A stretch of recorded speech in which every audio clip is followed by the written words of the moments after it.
Hello everyone, आज चाहिँ मैले एउटा भिडियो बनाउन गइरहेको छु। मेरो ज्वेलरीको कलेक्सन देखाउँछु हजुरहरूलाई।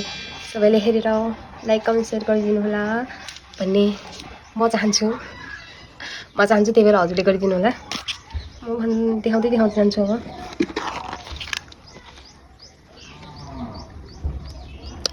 यो मैले नेपालगञ्ज किनेको, यो मैले यहीँ तल खजुरामा हाटमा किनेको। अनि यो चाहिँ देबुले किनिदिएको, यो मेरो देवीसारा साथीले किनिदिएको। यो मैले किनेको, यो चाहिँ देवीलाई र मलाई एउटै खालको किनेको। अनि यो पनि देबुले नै किनिदिएको, यो पनि मलाई देबुले नै किनिदिएको। अनि यो मैले खजुरा मार्टमा किनेको, अनि यो मैले लोकल मार्केटबाट किनेको। राम्रो छ, यो पनि राम्रो छ,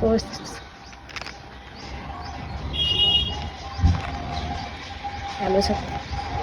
अब अरू देखाउँछु मैले। यो चाहिँ मैले इन्डिया किनेको, पहिला धेरै पहिला।